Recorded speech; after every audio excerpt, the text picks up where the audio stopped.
भवतु सहनौ भुनक्तु सह वीर्यं करवावहै तेजस्विनावधीतमस्तु मा विद्विषावहै। ओम शांति शांति शांति।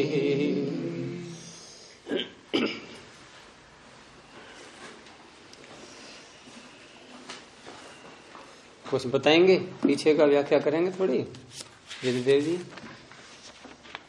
इसमें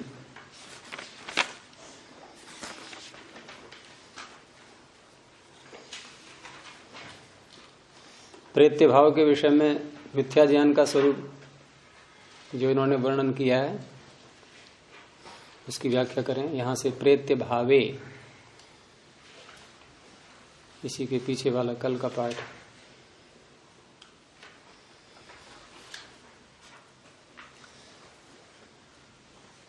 नास्ति जंतुर्जीवो वा सत्व आत्मा वा।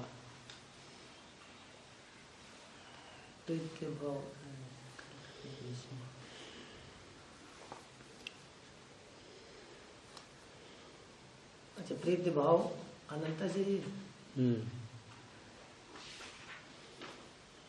पहले दोष का दिया था, नायम दोष निमित्त संसार।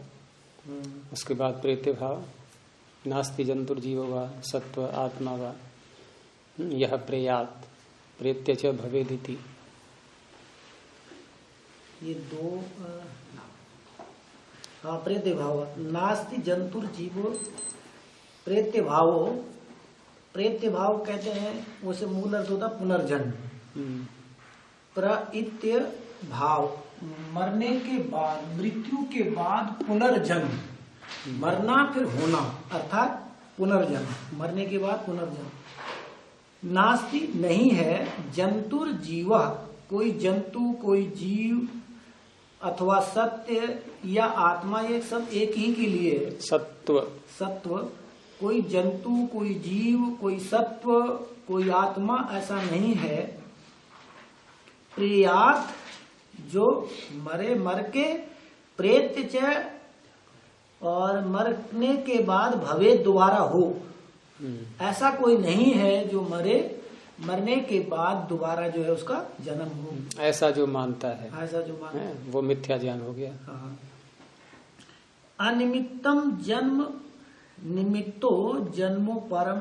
अनिमित्तो जन्मो परम। अच्छा, अनिमित्तो जन्म, अनिमित्तम जन्म। और जो ऐसा मानते हैं कि अनिमित्तम जन्म, जन्म जो है अनिमित्तक है, जन्म बिना कारण का है। निमित्तो जन्मो परम। अनिमित्तो, अनिमित्त जो है वो जन्मो परम, जो उपरम है। मृत्यु जो है वो भी अनिमित्तक है। जन्म जो है वो भी अनिमित्त है, बिना कारण का है। और जो है मृत्यु जो है, उपराम जो है जन्म का, वो भी अनिमित्तक है। इति ऐसा मानता है। कहते हैं आदिमान प्रेत्य भाव। प्रेत्य भाव जो है वो आदिमान है, अनंतश्च, और अनंत है। नैमित्तिक सन, नैमित्तिक, नैमित्तिक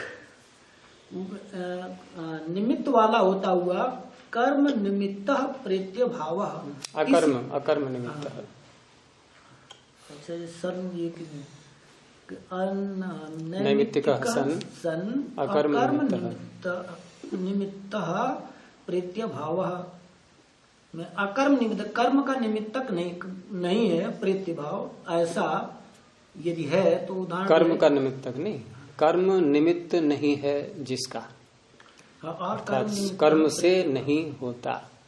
हाँ, जो ऐसा मानते हैं, जो कर्म, जो ये जो है प्रेत्य भाव कर्म से नहीं होता है, तो कहते हैं कि देह इंद्रिय। बस रहने दीजिए, यहीं तक तैयारी खूब किया करें। इसके पीछे का जो पाठ है, जिनके पास भी पुस्तकें हैं उसको देखा करें दोबारा।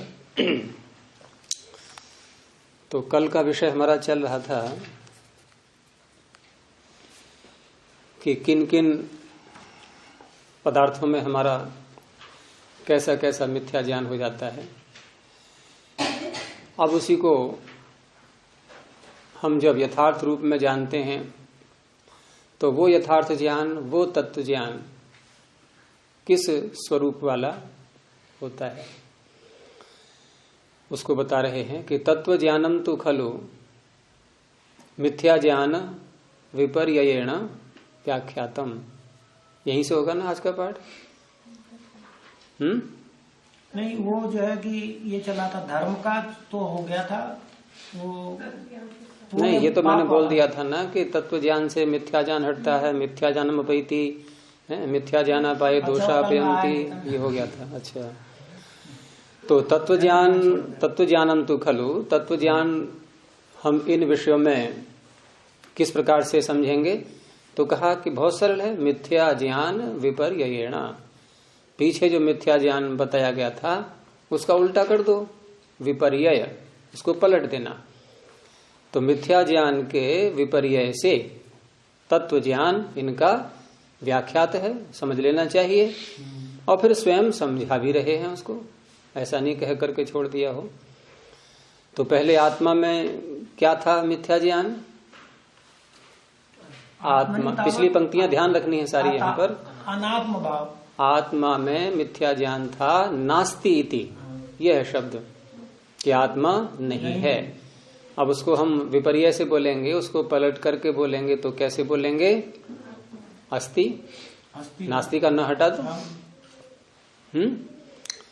तो आत्मनि, आत्मा में कैसा होगा तत्व ज्ञान कि तावद अस्ति इति, आत्मा है, ये सत्य ज्ञान हो गया, ये तत्व ज्ञान हो गया। और अनात्मा में पीछे क्या कहा था कि अनात्मनि आत्मा, जो अनात्म पदार्थ हैं, जो आत्मा नहीं है, उनको आत्मा मान लेना।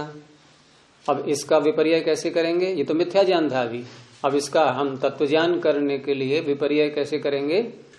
अनात्मनि अनात्मा, अनात्मनि अनात्मा, जो अनात्म है उसको अनात्म ही समझना, जो आत्मा नहीं है उसको आत्मा न समझना, ये तत्व ज्ञान हो गया। एवं इसी प्रकार से दुखे अनित्ये अत्राणे सभये जुगुप्सिते हातव्ये च, कितने ले लिए इन्होंने? 1 2 3 4 5 6 बातें जो पीछे बताई थी अलग अलग करके, उनको एक साथ ले लिया कि जिस विधि से हम यहाँ पर आत्मा के विषय में बता रहे थे, तो इसी विधि से, इसी शैली से इन 6 पदार्थों में भी यथा विषयम वेदितव्यम, जैसा जो विषय है उसके अनुसार समझ लेना चाहिए। तो दुख में हम क्या समझेंगे? वहां था दुख में सुख समझना। अब तत्व ज्ञान क्या होगा? दुख में दुख समझना। अनित्य का वहां था कि अनित्य को नित्य मान लेना, यहां होगा अनित्य को अनित्य ही मानना। अत्राण को त्राण मान लिया था वहां, जो रक्षक नहीं है हमारे, जिनसे हमारी रक्षा नहीं हो सकती, उन पदार्थों को, उन वस्तुओं को, उन व्यक्तियों को हमने अपना रक्षक मान लिया। अब उसका तत्व ज्ञान क्या होगा कि जो रक्षक नहीं हैं उनको उसी रूप में समझना कि ये रक्षक नहीं हैं, इनसे हमारी रक्षा नहीं हो सकती। सभये, जो भय उत्पन्न करने वाले पदार्थ हैं, जिनसे भय होना चाहिए, तो वहां मान लिया हमने इनसे निर्भयता आ जाएगी। अब इसका तत्व ज्ञान क्या होगा कि जो सभय हैं, भयोत्पादक पदार्थ हैं, उनको भय उत्पन्न करने वाले ही मानना। और जुगुप्सित में पीछे हमने जो घृणित हैं उनको अभिमत मान लिया था, वो हमारे लिए प्रिय हैं, अनुकूल हैं, ऐसा समझ लिया था। अब यहाँ क्या समझेंगे कि जो जुगुप्सित है उसको जुगुप्सित ही समझना, उसको उसी रूप में स्वीकार करना कि ये जुगुप्सित ही है, घृणित ही है। और हातव्य, जो छोड़ने योग्य है, त्यागने योग्य है, उसको मिथ्या ज्ञान में हमने ये मान लिया था कि ये ग्रहण करने योग्य है, ये उपादान करने योग्य, उपादेय है ये। और यहाँ क्या मानेंगे तत्व ज्ञान में कि जो हातव्य है, त्यागने योग्य है, छोड़ने योग्य है, उसको वैसा ही मानना कि ये त्याज्य ही है हमारे लिए। इस प्रकार से यथा विषयम वेदितव्यम। आगे दिया प्रवृत्ति का कि प्रवृत्ति में तत्व ज्ञान क्या होगा। तो वहां था नास्ति कर्म, कर्म कुछ होता ही नहीं है। अब उसका हम कैसे बोलेंगे विपर्य करके, अस्ति कर्म, कर्म होता है। और अस्ति कर्म फलम, वहां था कर्म फल होता ही नहीं, क्योंकि जब कर्म ही नहीं है तो कर्म का फल कहां से आएगा। अब यहां जब स्वीकार कर रहे हैं तत्व ज्ञान के रूप में कि कर्म है तो उसका फल भी होगा, अस्ति कर्म फलम, ये तत्व ज्ञान होगा।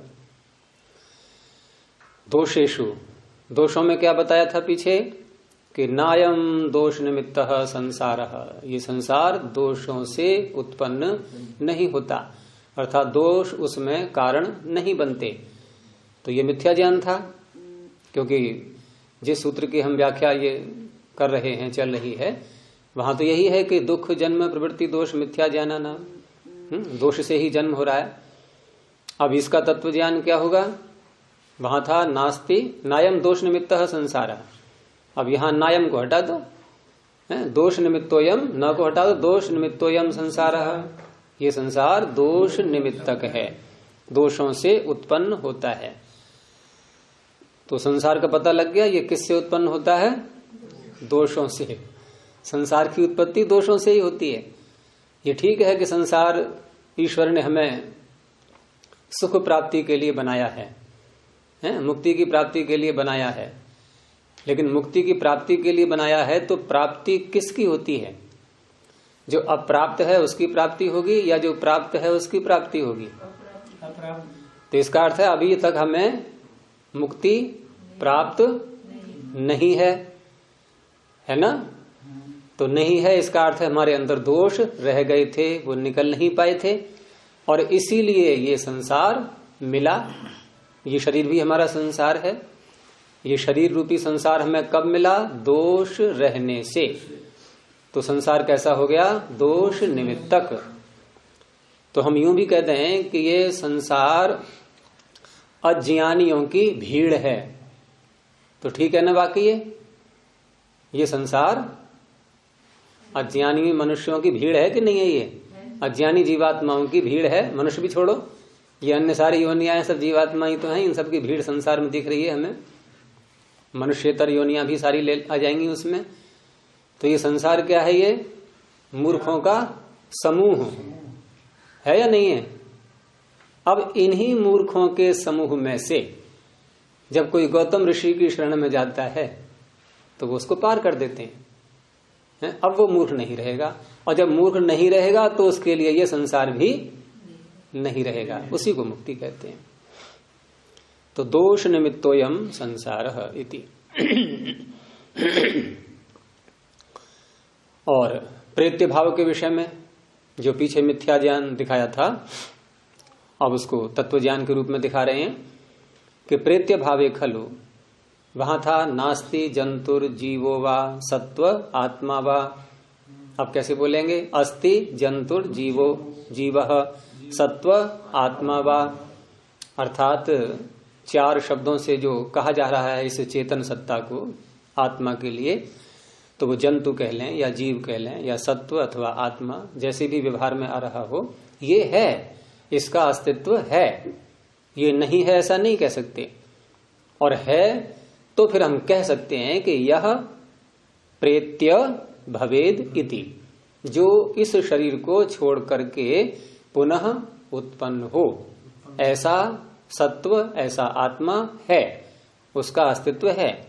और जब है तो प्रेत्य भाव बन जाएगा, क्योंकि पीछे ये कहा था कि ऐसा कोई भी आत्मा नहीं है जो यहां से जाए और फिर आए, ये मिथ्या ज्ञान था। और यदि हम ये स्वीकार करते हैं कि ऐसा आत्मा है जो यहां से जाता है, शरीर छोड़ता है और पुनः उत्पन्न होता है, ये तत्व ज्ञान हो गया। आगे जन्म के विषय में बताया कि निमित्तवत जन्म, और वहां क्या कहा था, अनिमित्तम जन्म, जन्म बिना निमित्त के हो जाता है। लेकिन यहां बताया जा रहा है कि जन्म निमित्त वाला है, कारण वाला है, किसी कारण से उत्पन्न हुआ है। और जब कारण से उत्पन्न हुआ है ये पता लग जाता है तो हम कारण को नष्ट करने में अपनी शक्ति लगाते हैं जिससे कि जन्म न हो। तो निमित्तवत जन्म। और निमित्तवान, जन्म का कारण क्या है? जन्म कारण जन्म का कारण दुख नहीं है, जन्म का कार्य है दुख। हैं? हाँ, प्रवृत्ति भी कह सकते हैं, दोष भी कह सकते हैं, मिथ्या ज्ञान भी कह सकते हैं, ये सारे शब्द प्रयोग में आ जाएंगे। लेकिन जब मूल में पहुंचते हैं तो मिथ्या ज्ञान बोलना होगा। प्रारंभ कहाँ से हुआ? है ना, मिथ्या ज्ञान से प्रारंभ हुआ। तो हम जब चोट करेंगे इनमें से, तो जैसे हम ये कहें कि जन्म प्रवृत्ति से हुआ, तो प्रवृत्ति ऐसे नहीं हट पाएगी, है ना, मूल पकड़ना होता है। अब हम कहें दोष से हुआ है राग द्वेष आदि, तो दोष भी ऐसे नहीं हट पाएंगे। तो हमें पहुंचना वही होगा कि पहले मिथ्या ज्ञान को हम हटाएंगे। एक एक कारण को हटाते रहेंगे प्रारंभ से, मूल से, तो अगले अगले कार्य तो स्वयं ही नष्ट होते जाएंगे। कि चलना उसी क्रम से होगा। इसलिए शास्त्र हमें किस रूप में तत्व ज्ञान करा रहा है? मिथ्या ज्ञान को हटा करके। ये मिथ्या ज्ञान को हटाने में हमारी सहायता कर रहा है। और मिथ्या ज्ञान कैसे हटता है? किसी वस्तु के यथार्थ स्वरूप को जानकर। और यथार्थ स्वरूप को जानने में सहायता कौन करते हैं? प्रमाण। इसलिए ये शास्त्र किस पर केंद्रित है? प्रमाणों पर है। किसी का हम तत्व ज्ञान कैसे करें वो विधि ये बताता है। और प्रमाणों में भी सबसे अधिक जो चर्चा इस शास्त्र में हुई है जिस प्रमाण पर, वो कौन सा है? अनुमान प्रमाण। तो अनुमान प्रमाण, प्रमाण जो आगे आएंगे 4 प्रकार के, प्रत्यक्ष, अनुमान, उपमान और शब्द। योग में 3 गिनाए गए हैं, उसमें उपमान नहीं गिनाया गया है। तो यहां जो 4 प्रमाण आएंगे उसमें सबसे अधिक इस शास्त्र में जो चर्चा हुई है वो अनुमान प्रमाण पर है। क्योंकि अनुमान प्रमाण बहुत व्यापक है, इसका बहुत अधिक प्रयोग होता है। और भ्रांतियां भी सबसे अधिक इसी में होती हैं। प्रत्यक्ष में इतनी भ्रांति नहीं होगी, शब्द में भी इतनी भ्रांति नहीं होगी, सबसे अधिक भ्रांतियां अनुमान प्रमाण में होती हैं। तो उसी को इन्होंने अपना केंद्र बनाया है, केंद्र बिंदु। तो जन्म निमित्त वाला है, ये तत्व ज्ञान हुआ। ऐसे ही निमित्तवान जन्मोपरम इति, जन्म का उपरम, जन्म की समाप्ति अर्थात मृत्यु, ये भी निमित्त वाली है, निमित्त है, कारण है। इसमें भी जो कर्माशय हमारा जो फलीभूत होना था इस शरीर में वो हो गया। अब उसके बाद जन्म का उपरम होना ही है, क्योंकि अगर कारण से जन्म हुआ है तो जन्म का उपरम भी कारण से ही होगा। ये तत्व ज्ञान हुआ। और अनादि ही प्रेत्य भाव, पीछे कहा था कि प्रेत्य भाव आदिमान है, कभी इसका प्रारंभ हुआ है, ऐसा जो मान लिया था वो मिथ्या ज्ञान था। क्योंकि इसका प्रारंभ नहीं है, ये अनादि है। और कैसे अनादि है? प्रवाह से। प्रवाह से अनादि काल से ये चला आ रहा है प्रेत्य भाव, अर्थात जन्म मरण का जो चक्र है ये अनादि काल से, इसका कोई भी हम प्रारंभ का बिंदु नहीं ढूंढ सकते। यदि कोई आग्रह करता भी है कि इतने समय पहले या इतनी सृष्टि पहले ये जन्म और मृत्यु का क्रम प्रारंभ हुआ था, तो प्रश्न उठेगा फिर उससे पहले क्या था? तो ये श्रृंखला कहीं समाप्त नहीं होगी। इसलिए प्रवाह से अनादि है। प्रवाह से इसलिए बोलते हैं कि बीच बीच में कुछ काल के लिए इसमें व्यवधान आता है। और वो मैंने बताए थे 2 काल हैं। वो कौन कौन से हैं? जो 2 काल इसमें व्यवधान डालेंगे जन्म मरण के क्रम में, वो कौन कौन से हैं 2 काल, 2 समय? एक तो होता है प्रलय का समय।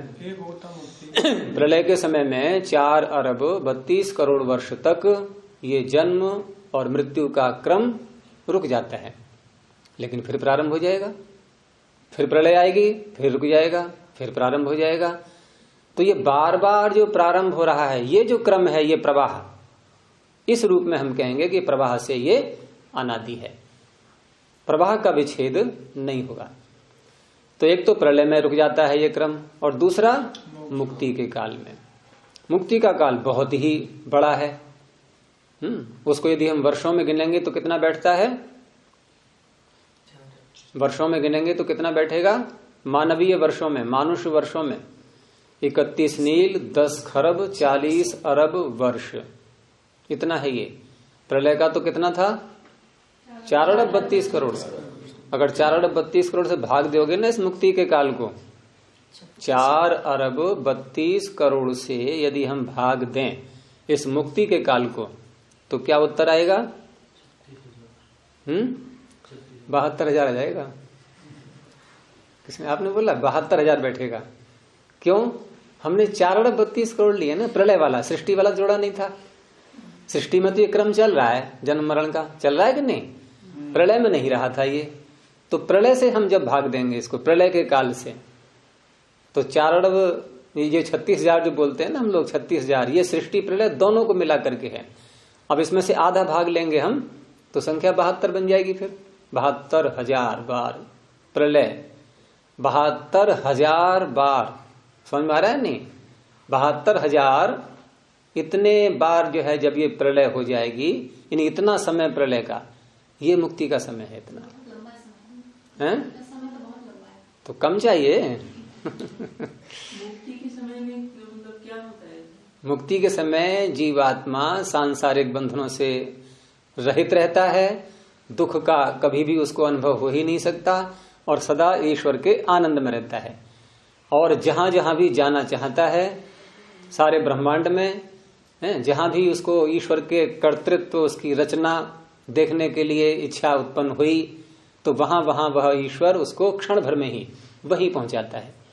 उसमें ऐसा नहीं है कि कोई गति हम कहें कि इतने सेकंड में इतने किलोमीटर, ऐसा नहीं होता है। वहां क्षण भर में, क्योंकि कोई बाधा नहीं होती है, अबाध गति से वो वहां पर जाता है और आनंद भोगता है। ये है आनंद में परिपूर्ण। जैसे यहां भी हम कहते हैं ना, भाई क्या कर रहे हो इस समय? कुछ नहीं, बस मस्ती छान रहे हैं, ऐसे बैठे बैठे हैं। शांति का अनुभव कर रहा है कोई व्यक्ति, तो बस ऐसी मस्ती में है, आनंद में है, कोई बात नहीं है। प्रवृत्ति नहीं होती है, प्रवृत्ति नहीं होती, नहीं, प्रवृत्ति वहां किस चीज में होगी? क्योंकि प्रवृत्ति होती है किसी वस्तु को प्राप्त करने के लिए या छोड़ने के लिए। अब उसको न तो कुछ प्राप्त करना है और न ही कोई उसको बाधा पहुंचा रहा है जिसको वो दूर भगाएगा, छोड़ेगा उसके लिए, तो ये प्रवृत्तियां वहां समाप्त हो जाती हैं। प्रवृत्ति का व्यवहार हमारा ये शरीर रहते, इंद्रियां रहते हुए ही होता है, वहां कोई प्रवृत्ति नहीं है। हाँ, ये मूल अवस्था में सत्व, रजस और तमस, इन कणों में विभक्त हो जाता है। जैसे कोई मिट्टी का ढेला है और हमने उसको फोड़ दिया, चूरा चूरा बना दिया। अब जो कण है हमारे सामने, कहने के लिए हमारी दृष्टि से वो काफी सूक्ष्म है, लेकिन सत्वरज तम की दृष्टि से बहुत ही स्थूल है। वो सत्वरज तम जिन कणों का हम नाम ले रहे हैं, उनकी दृष्टि से हमने जो मिट्टी का चूर्ण बनाया, या अन्य कोई हम भस्म ले लें, जो बहुत ही सूक्ष्म कण होते हैं, जिनका नाप किससे करते हैं? माइक्रोग्राम बोलेंगे, क्या बोलेंगे उसको? जो है माइक्रो मिनी, नहीं ग्राम से नहीं, साइज, उसका साइज कैसे नापेंगे? ग्राम तो भार हो जाएगा ना, है? चलो खैर, वो जो भी शब्द है, तो कहने का तात्पर्य वो जो सत्वरज तमस हैं, वो इतने सूक्ष्म कण होते हैं कि उसका हम और टुकड़ा नहीं कर सकते, अंतिम स्थिति। तो उसमें ये सारा संसार, पूरा ब्रह्मांड विभक्त हो जाता है। हाँ, पृथ्वी है, पृथ्वी में अगर मान लीजिए रज गुण ज्यादा है, सक्रिय हो रहे हैं, तो क्या प्रतिक्रिया हुई? कैसे पता चलता है कि नहीं, पृथ्वी से तात्पर्य नहीं है। हमारा शरीर जो हमारे साथ में है, जिसमें जीव रह रहा है, इसमें जो गुणों का उतार चढ़ाव होता है, उसका हम पर प्रभाव पड़ेगा। और हमारा शरीर बन रहा है अन्न से, हम जो भी आहार ग्रहण करते हैं उससे हमारा शरीर बनता है। अब हमने जो आहार लिए हैं उसमें किस गुण की प्रधानता है, उससे हम पर प्रभाव पड़ेगा। पृथ्वी से तात्पर्य नहीं है। पृथ्वी, वो अन्न जो है पृथ्वी ही है एक प्रकार से। वो हम जो अन्न ग्रहण करते हैं, पार्थिव पदार्थों को लेते हैं, तो उनसे हम पर प्रभाव पड़ता है। और आंतरिक जो प्रभाव है हमारा ज्ञान में, वो हमारा पड़ता है चित्त के कारण से। अब चित्त में हमने किस गुण को उभार रखा है, उभारना, वहां परिवर्तन तो नहीं कर पाएंगे हम। चित्त की रचना में परिवर्तन नहीं होता, लेकिन चित्त की रचना जिन सत्वरज और तम से हम स्वीकार कर रहे हैं, मान रहे हैं, उनमें किन गुण को हमने, किस गुण को उभार लिया है, अपने ज्ञान के स्तर के आधार पर स्वाध्याय कर करके, सुन सुन करके, मनन करके, निध्यासन करके, तो उस अवस्था में ईश्वर उसी प्रकार के गुण को हमारे उभारेगा। जैसी जैसी हमारी प्रवृत्तियां होती जाएंगी वही गुण ईश्वर उभार देगा। उभारने का काम तो उसी का ही है। अब ये हमारे ऊपर है कि हम कौन सा गुण ईश्वर से उभरवाना चाहते हैं, किस गुण को उभारने से हमें अधिक लाभ होने वाला है, तो हम वैसे ही अपने फिर कार्य करेंगे तो ईश्वर उस गुण को उभार देगा। अब हमारे ज्ञान का स्तर ऊंचा हो जाएगा, ज्ञान ग्रहण करने की शक्ति बढ़ जाएगी, समझने की शक्ति बढ़ जाएगी सत्य को। तो ये सारे कार्य फिर ये चित्त के स्तर पर होते हैं। गुरुजी, आपने कहा ना 72,000 बार जब प्रलय होता है तब जाकर मुक्ति का समय पूरा। नहीं, ऐसे नहीं कहा। मैंने कहा 72,000 बार जो प्रलय होगी उसका जो समय बनेगा, अर्थात 4 अरब 32 करोड़ को 72,000 से गुणा करेंगे, उत्तर आएगा 31 नील 10 खरब 40 अरब वर्ष। ये उत्तर आएगा। उसके पहले मुक्ति नहीं होगी क्या? पहले पीछे का शब्द ही नहीं है। मुक्ति में जो जीव पहुंचेगा, जब भी उसको तत्व ज्ञान हो जाएगा, मिथ्या ज्ञान जब नष्ट हो जाएगा, तो ये जो क्रम है जन्म मरण का, ये छूट जाएगा। अब छूट जाएगा। अब ये बिना शरीर के आनंद में ईश्वर के रह रहा है। तो ये प्रश्न था कि वो आनंद में रहने का काल कितना है, उसका उत्तर है ये कि 31 नील 10 खरब 40 अरब वर्ष, इतना काल है उस आनंद को भोगने का। उसके बाद फिर शरीर मिलेगा उसको। प्रलय में आत्मा बिना शरीर के रहता है और कहीं भी रह सकता है। वो ईश्वर की व्यवस्था से कहाँ है वो जाने, लेकिन वहां कोई आधार नहीं है उसका। देखो, आधार तो यहां भी नहीं है। यहां भी हम जो कहते हैं ना हम शरीर में हैं, तो शरीर में है का अर्थ क्या है कि कहीं जीव रखा हुआ है शरीर में। जैसे हम अलमारी में कोई वस्तु रख देते हैं। अब अलमारी में वस्तु क्यों रखनी पड़ती है? क्योंकि अलमारी में अगर हम उसके स्लैब न बनाए, खाने न बनाए उसके, तो वहां पर हम वस्तु रखेंगे तो गिर जाएगी, कैसे टिकेगी उस पर? क्योंकि उसमें भार है, पृथ्वी नीचे को खींचेगी उसके लिए। लेकिन जीवात्मा तो भार रहित है और अन्य कोई साकार पदार्थ उसका आधार बने, ये संभव नहीं है। तो फिर ये शरीर में टिका कैसे है? क्योंकि ये तो कहीं से भी निकल सकता है क्षण भर में, कोई रुकावट नहीं है इसको। निराकार वस्तु को साकार वस्तु बाधा नहीं डालती कभी भी गति में, और फिर भी शरीर के अंदर है। तो ईश्वर ही हमें हमारे शरीर में हमारे लिए धारण किए हुए हैं। और हम मंत्र बोलते हैं ना, सदाधार पृथ्वीम द्यामुते माम, विश्वाधार, सर्वाधार, ये शब्द परमात्मा के आते हैं विशेषण, वो सबका आधार है। तो हम जो शरीर में रह रहे हैं, यहां भी हम केवल एक स्थूल रूप से ऐसा कह देते हैं कि शरीर हमारा आधार है। लेकिन शरीर आधार बन जाएगा।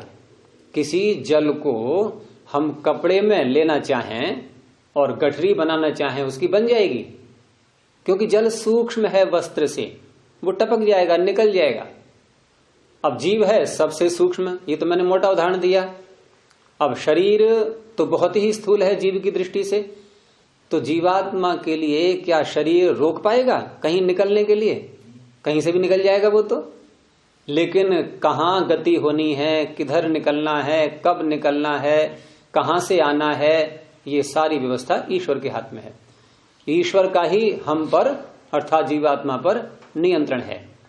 अब जैसे हम लोग यहाँ बैठे हैं, कक्षा हो जाएगी, यहां से उठ के चले जाएंगे। अब यहां से उठ के चले जाएंगे तो क्या हमें यह ध्यान रखना पड़ता है कि देखो शरीर तो उठ के चला जाए, कहीं जीवात्मा पीछे न जाए कमरे में बैठा हुआ? ऐसा भय लगता है क्या कि जीवात्मा को भी देखो साथ लेके चलना है? ध्यान रखना, आप लोग उठ तो रहे हो, कहीं जीवात्मा यहीं ना रह जाए। जैसे उस दिन मोबाइल लग गया था यहाँ पर सुमित का, है तो ऐसे जीवात्मा कहीं ना छूट जाए, उसको भी साथ साथ लेकर के चलना है। ये ध्यान रखना पड़ता है क्या? क्योंकि ये विषय हमारे सामने आते ही नहीं, ध्यान रखने की आवश्यकता ही नहीं। कभी ऐसा हुआ ही नहीं कि शरीर तो आगे निकल गया, वो जीव पीछे रह गया। देखो, क्योंकि शरीर उसको रोक नहीं पाया था, वो निराकार था, इसलिए शरीर रोक नहीं पाया। शरीर में तो गति हो गई और जीवात्मा पीछे रह गया।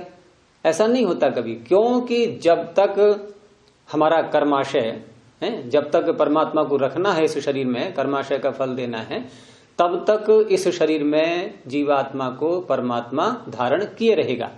और जब समय पूरा होगा वो निकाल देगा, वही निकाल के ले जाएगा। अपनी इच्छा से तो हम जाएंगे नहीं। या जाना चाहता है कोई अपनी इच्छा से कि भाई ठीक है मेरा काम तो पूरा हो गया, मैं जा रहा हूं, लो परिवार वालों से कह दे कि संभालो मेरे शरीर को, मैं तो चला, लेकिन कोई नहीं जाना चाहता। शरीर में विद्युत के रूप में घूम रहा है जीवात्मा। नहीं, विद्युत नहीं, जीवात्मा जीवात्मा के रूप में घूम रहा है। हम किसी वस्तु को दूसरे वस्तु से नहीं कह सकते, विद्युत अलग है और जीवात्मा अलग है। हाँ, क्या गुरुजी जो जाना नहीं चाहता वो जीवात्मा नहीं जाना चाहता है, शरीर नहीं जाना? जीवात्मा। शरीर तो जड़ है, चेतन है। ये चाहना जो है ना, चाहने का शब्द का व्यवहार, ये चेतन के साथ घटेगा, जड़ के साथ नहीं घटेगा। जड़ वस्तु में चाहना नहीं होती। आगे सूत्र आएगा इसी न्याय दर्शन में कि जीवात्मा के चिन्ह जो लिंग हैं उसके धर्म इच्छा, द्वेष, प्रयत्न, सुख, दुख, ज्ञान। तो उसमें इच्छा शब्द आ गया, इच्छा को ही चाहना बोलते हैं। ये जीवात्मा का धर्म है, जड़ पदार्थ का धर्म नहीं है। लेकिन आचार्य जी ये स्थान तो बताया है ना कि हृदय, नहीं, स्थान तो बता दिया है, लेकिन मेरा कहना यह था कि उस स्थान में उसको संभाले हुए कौन है, टिकाए हुए कौन है, वो इधर उधर को सरक क्यों नहीं जाता। मान लो स्थान मस्तिष्क है, ठीक है, अब मैंने इधर को सिर किया तो जीव तो वहीं रह जाएगा, यहीं कहीं, मेरा सिर तो इधर को हो गया। तो वो साथ साथ, शरीर के साथ साथ ये गति कौन करवा रहा है, ये तालमेल कौन मिला रहा है, तो वहां ईश्वर ही है सर्वाधार। जीवात्मा का स्थान हृदय। अब इस हृदय में विवाद है, वो फिर बात अलग है। ब्रह्मा कुमारी वाले हैं, वो ब्रह्मा कुमारी वाले। तो अनादि ही प्रेत्य भाव, ये तत्व ज्ञान हुआ प्रेत्य भाव के विषय में, अर्थात प्रवाह से ये अनादि है। क्या है अनादि प्रवाह से? प्रेत्य भाव। प्रेत्य भाव क्या है? मृत्यु जन्म, मृत्यु जन्म, इसमें दोनों शब्द बोले जाएंगे। प्रेत्य मृत्यु, भाव जन्म, ठीक है। तो ये अनादि है प्रवाह से। और अपवर्गांत इति, और अपवर्ग पर जाकर के इसका अंत हो जाता है प्रेत्य भाव का।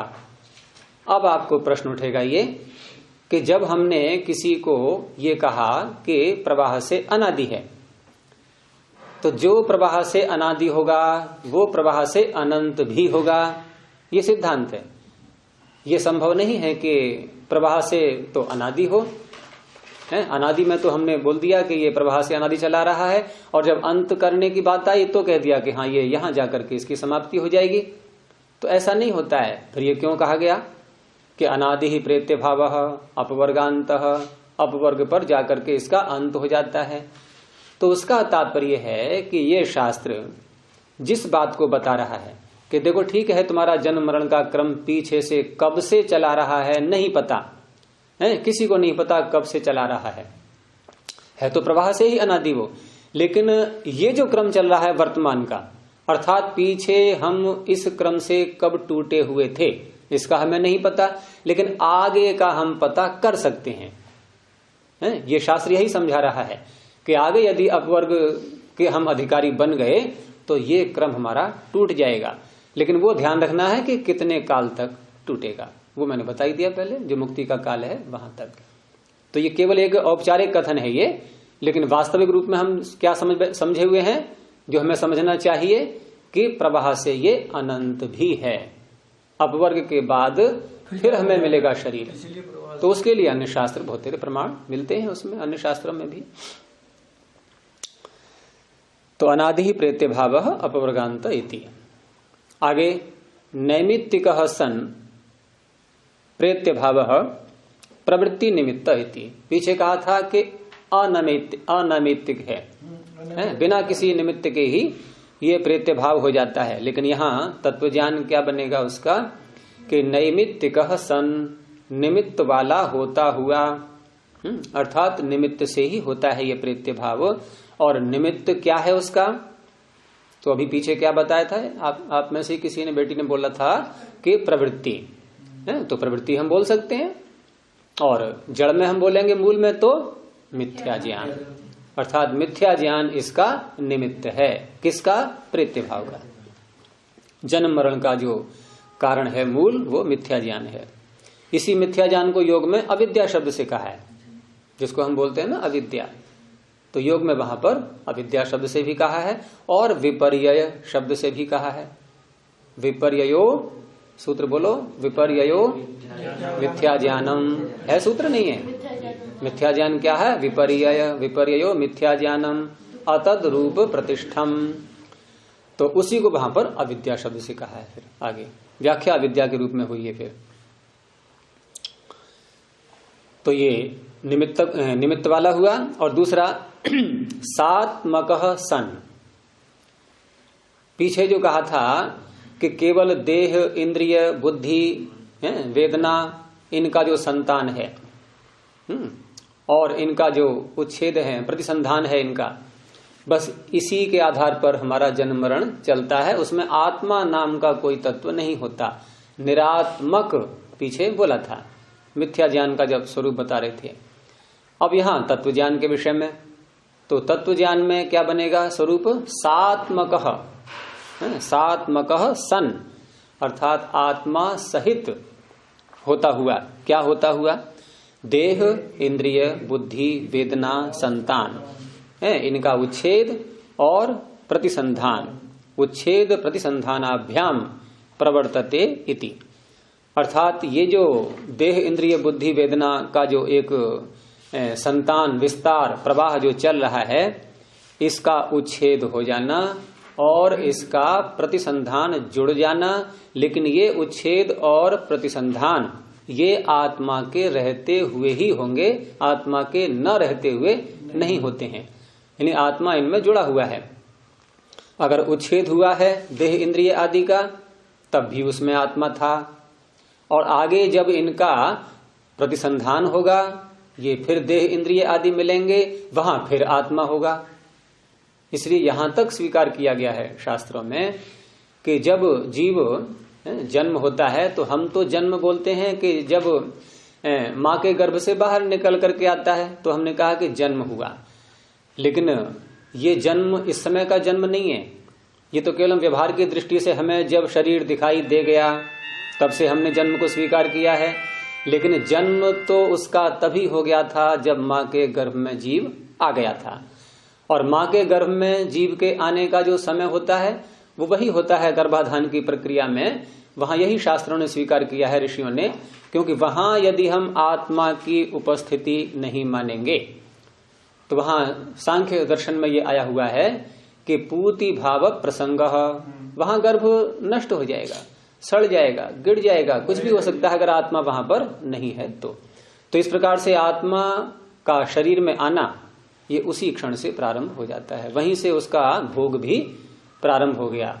गर्भ में जो 9 महीने रहना पड़ता है मनुष्य को, तो वहां भी उसका भोग चल रहा है, भोग प्रारंभ हो चुका है। यही तक आचार्य जी ज्योतिष की फलित ज्योतिष की निष्फलता में भी दिया जाता है। ज्योतिष शास्त्र स्वयं कहता है कि जो सही जन्म, अगर हम थोड़ी मान भी ले ज्योतिष के फलादेश को भी, तो वो जन्म का समय ही नहीं पता लगता। ये जन्म हम मानते हैं गर्भ से, और वो जन्म ये है नहीं। जन्म तो वही था जब माँ के गर्भ में जीवात्मा आया था, उसको किसी को पता ही नहीं लगता। अब वो कहाँ से आया है, कौन लाया, वो सब ईश्वर की व्यवस्था है सारी है। कहाँ से लाएगा वो जाने, कैसे लाएगा, किस प्रक्रिया से, किस थैले में रख करके, किस डिब्बी में बंद करके, वो जाने। ईश्वर तय करते हैं कि इसको किस घर में जन्म। हाँ, वो हमारे कर्मों के अनुसार। हमने पीछे के जन्मों में, मनुष्य के जन्म में अन्य योनि से आए तो वहां कर्माशय बनता ही नहीं है। लेकिन अन्य योनियों से पहले मनुष्य योनि, उससे पहले मान लो कोई अन्य पीछे जो है 100 प्रकार की अन्य योनियों में होकर के मनुष्य बना है, तो 100 प्रकार की योनियों में से पहले क्या था वहां मनुष्य स्वीकार करना होगा। कर्म सारे मनुष्य योनि में ही बनते हैं, कर्माशय हमारा मनुष्य योनि में ही बनता है। इसलिए हम मनुष्य को 2 प्रकार की योनि के रूप में स्वीकार करते हैं, भोग योनि भी है ये और कर्म योनि भी है, और अन्य सारी योनियां केवल भोग योनि है। और जानवर, जैसे जानवर का जन्म मिलता है, तो बहुत बुरे कर्म होते होंगे। हाँ, बहुत बुरे कर्म का तात्पर्य है कि हमारे पुण्य और पाप में से जब पाप कर्म अधिक हो जाते हैं, अर्थात 50-50% यदि हैं, तब तो हमारा जन्म मनुष्य का होगा। जैसे इस जन्म में हम जो कर्म कर रहे हैं, इन कर्मों में ईश्वर को पता है ही सारा कि हमने क्या क्या किया है और क्या क्या कर रहे हैं, सब उसको ज्ञान है। तो इन कर्मों में यदि हमारे 50% पुण्य हैं या 50% पाप हैं, दोनों बराबर हैं, तो हम दोबारा फिर मनुष्य बनेंगे। और यदि हमारे पुण्य कर्म अधिक हैं, पाप कर्म कम हैं, 60-40 का अनुपात है या उससे भी अधिक है, तब भी हम मनुष्य ही बनेंगे, लेकिन वहां उत्तम शरीर, उत्तम परिवार, उत्तम बुद्धि, अब इसके बहुत स्तर हो सकते हैं, क्योंकि 49, 51, फिर कैसे कैसे बोलेंगे 48, 52, ये तो बढ़ाते जाएंगे हम प्रतिशत उसका। उसी आधार पर हमारा जीवन का स्तर भी वैसा ही होगा, शरीर का स्तर भी वैसा ही होगा। और यदि पाप अधिक हैं, पाप 51% हो गए और पुण्य रह गए 49, अब हम कितना डिफरेंस आ रहा है दोनों में? 2% का। इतना हम अन्य योनि में भोग करके पहले बराबर करेंगे, अन्य योनियों में पाप कर्म का फल भोग करके उसको पूरा कर लेंगे और उसके बाद फिर मनुष्य बन जाएंगे। अब किसी के मान लीजिए 10% पुण्य है और 90% पाप हैं, तो कितना अंतर आ रहा है, कितनी योनियों में जाना पड़ेगा है? तो इस तरह से ये हम जो सारी योनियां देख रहे हैं, ये तो दिखाई दे रही हैं सब, ये तो प्रत्यक्ष ही हैं। अन्य सारी योनियां कितनी संख्या है इनकी है? इसकी गणना फिर कभी करेंगे, बहुत विस्तार है इसका है? उसमें ये भी हिसाब निकल आता है अनुमान से कि कितने मनुष्यों में से कितनी संख्या मनुष्यों की ली जाए जिनमें से हम ये माने कि इनमें से एक जीवात्मा दोबारा मनुष्य बनेगा, इसका भी अनुमान लग जाता है। एक बात आचार्य जी, ये जो इनकी मुसलमानों की धकाधक आबादी बढ़ रही है, मतलब उनमें मुसलमान की नहीं बढ़ रही है, मनुष्यों की बढ़ रही है। मनुष्य ही बोलेंगे उनको, मुसलमान कोई अन्य जाति का तो नाम है नहीं, वो मनुष्य ही है। वो मतलब उनके बराबर हो रहे हैं। आचार्य जी, तो जो मुसलमान है बिल्कुल उल्टा ही कर्म करते हैं, तो इनका मतलब ये तो अन्य में जाएंगे, बहुत पाप करते हाँ, हैं। ईश्वर जाने उनको, अगर ईश्वर की दृष्टि में उल्टा कर्म है तो जाना ही है अन्य योनियों में। और हमने कह दिया उल्टा न हो, उल्टा वो तो इसलिए ईश्वर की दृष्टि से, या हम भी अपने पता लगा सकते हैं कि कैसे उल्टा है, हमें उसको सिद्ध करना पड़ेगा। तो वो तो निश्चित है कि हमारे यदि पाप कर्म अधिक हैं तो अन्य योनियों में जाना ही होगा। तो ये तो मैंने ये कहा कि पता नहीं कितने मनुष्यों को हम लें तो एक मनुष्य दोबारा बनेगा, एक जीवात्मा दोबारा मनुष्य का जन्म होगा। अब इसको हम ऐसे बोल रहे हैं कि कितने मनुष्यों को लिया जाए जिनमें से हम ये कह सकें इनमें से एक मनुष्य मुक्ति को प्राप्त होगा। ये तो रही बात कि दोबारा मनुष्य बन जाएगा, लेकिन मुक्ति को प्राप्त करने के लिए एक जीवात्मा को चुनने में, जैसे हमें कोई सोने का, स्वर्ण गोल्ड का एक कण प्राप्त करना है, तो उसका एक अनुपात वैज्ञानिकों ने निकाल लिया है। किसी भूमि में हम खुदाई करते हैं कि भाई देखो इतने किलो मिट्टी हम यदि लेंगे तो उसमें से एक कण सोने का निकल आएगा। तो ऐसे यहाँ पर कितने मनुष्यों को लिया जाए जिनमें से हम ये कह सकें कि इनमें से यदि एक मनुष्य ऐसा हो सकता है, एक जीवात्मा जो मुक्ति को प्राप्त कर लेगा, वो संख्या जो है कल्पना से भी बाहर हो जाती है फिर। हाँ, तो मुक्ति का जब तक पूरा भोग ना लें कर्मा से तो इसलिए हम में से अधिकांश ऐसे ही हैं जो अन्य योनियों से होकर के आए हैं। सीधे मनुष्य से मनुष्य बनना ये बहुत ही दुर्लभ होता है। दोबारा मनुष्य बनना एकदम बिना किसी अन्य योनियों, बिना ब्रेक के, बिना इंटरवल के सीधे दोबारा मनुष्य बन जाना ये बहुत दुर्लभ है। लेकिन आचार्य अब हम लोग दर्शन पढ़ रहे हैं, तब हम लोग थोड़ा हाँ, हम भूमिका बना रहे हैं ऐसी, भूमिका बना रहे हैं ऐसी, इसीलिए लगे कर। तो इसमें अगर हम साधारण रूप से अनुमान लगाएं तो लगभग 20 करोड़ मनुष्यों में से एक मनुष्य ऐसा होता है जो दोबारा मनुष्य बन जाता है। हमारे भारत की आबादी कितनी है? तो कितने दोबारा मनुष्य बन सकते हैं इनमें से? 5, 6 बन सकते हैं। और बाकी सारे अन्य योनियों का स्वाद चख करके तब मनुष्य बनेंगे। 5-6 भी धमों नंबर तो हमारा तो नंबर ही नहीं, जो मेरे लिस्ट की बात हो गई कब आए। तो इसीलिए सारी शक्ति, सारी ऊर्जा, सारा अपना जो भी कार्य है वो उसी दिशा की ओर अगर हम नहीं मोड़ा तो हम भी उधर ही जा रहे हैं। फिर अन्य योनियों में जाने की तैयारी चल रही है। अच्छा, ये बात और यहाँ प्रसंग आती है कि जिन्होंने विद्या का ही दान किया हुआ है उनको मनुष्य योनि ही मिलेगी, क्योंकि उसका फल तो बिना जो है मनुष्य योनि। हाँ, तो विद्या का दान ये भी ध्यान रखना है, अविद्या का दान नहीं, क्योंकि आजकल अविद्या का दान भी बहुत चल रहा है। विद्या का दान किया हो, सत्य विद्या का दान किया हो, तो वह व्यक्ति हम कह सकते हैं कि ये पुनः मनुष्य बन सकता है। और ऐसे आपको बहुत कम लोग ही मिल पाएंगे जो यथार्थ विद्या दूसरों को देंगे, नहीं तो जहां देखो वहां यही हो रहा है सब। मिथ्या ज्ञान की बातें फैलाई जा रही हैं समाज के अंदर, बहुत है। चलिए आगे। तो सात्मक सन, आत्मा सहित, आत्मा के रहते हुए ही ये देह इंद्रिय बुद्धि का जो मैंने बताया था, इनका निर्माण की प्रक्रिया इन्हें गर्भ में जो प्रारंभ हो जाती है वो तभी होगी जब आत्मा वहां उपस्थित रहेगा। क्योंकि सूत्र सांख्य में दिया हुआ है अनधिष्ठिते पूति भाव प्रसंगात। यदि हम जीवात्मा की उपस्थिति, उसका अधिष्ठान नहीं मानेंगे तो पूति भाव प्रसंग आएगा, गर्भ समाप्त हो जाएगा, गिर जाएगा, सड़ जाएगा। आगे अपवर्ग का दिया, वहां तो पीछे दिखाया था कि ये बड़ा भयंकर है, सब कुछ इसमें हमारा छूट जाएगा, सारा भद्र हमारा लुप्त हो जाएगा, कोई आनंद प्रमोद मनाने का साधन मिलेगा ही नहीं। तो भयंकरता वहां दिखाई गई थी, ये था मिथ्या ज्ञान। अब उसका तत्व ज्ञान का स्वरूप क्या बनेगा कि अपवर्गे शांतः खलु अयम, ये बहुत शांत स्थिति होती है, और शांति सब चाहते हैं, और एक बार नहीं 3 बार बोलते हैं शांति शांति शांति, यानी एक से भी संतुष्टि नहीं हो रही है, 3 बार बोलना पड़ता है। तो शांतः खलु अयम, ये बहुत शांत अवस्था है। और सर्व विप्रयोग, सर्व विप्रयोग, शांत अवस्था क्यों है? क्योंकि जितनी भी अशांति उत्पन्न करने वाले तत्व हैं उन सब से हमारा विप्रयोग हो जाता है, वो छूट जाते हैं, वो दूर हट जाते हैं, इसलिए हम शांत हैं।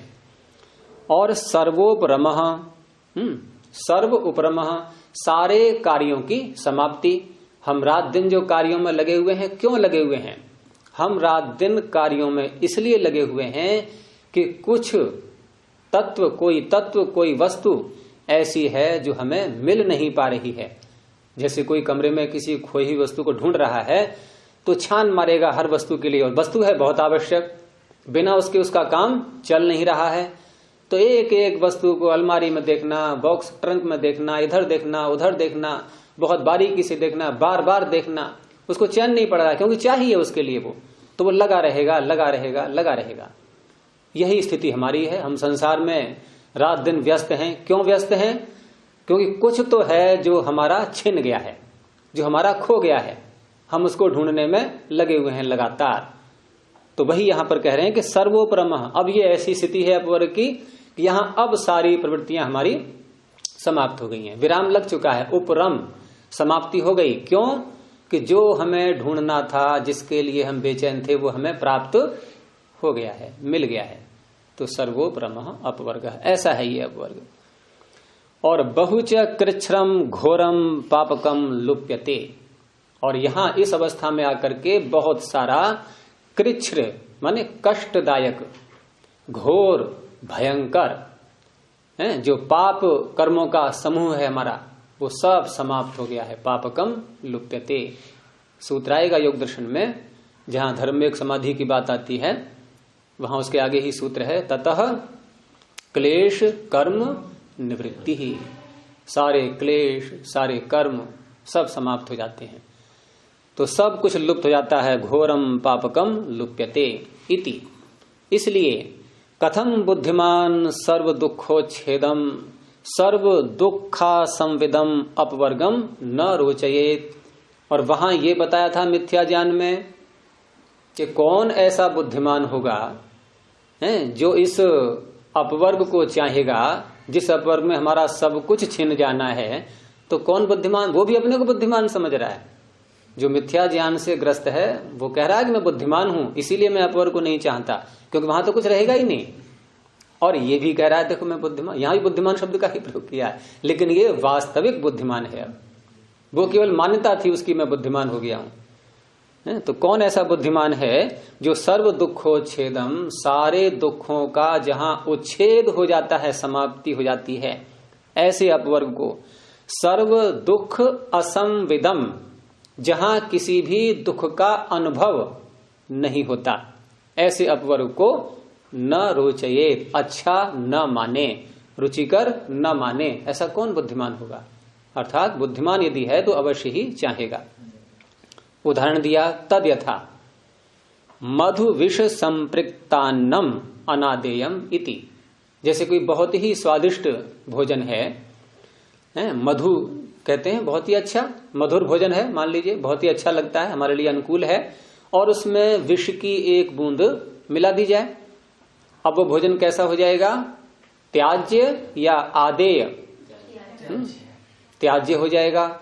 उसी को कहते हैं अनादेय, न लेने योग्य। अनादेय का अर्थ है ग्रहण न करने योग्य। क्यों ग्रहण करने योग्य क्यों नहीं रहा वो? इसलिए कि मधु होने पर भी वह विष से संपृक्त हो गया, विष उसमें गिर गया है। ऐसे ही संसार, हम भले ही कितनी ही व्याख्याएं कर लें यहाँ पर सुखों की, कि देखो इस विषय में सुख है, इसमें सुख है, इसमें सुख है, लेकिन वास्तव में भ्रांति ही है वो, और उस भ्रांति के कारण से वो दुख ही हैं सब। और वो दुख क्या है? विष के समान है, विष की बूंद के समान है।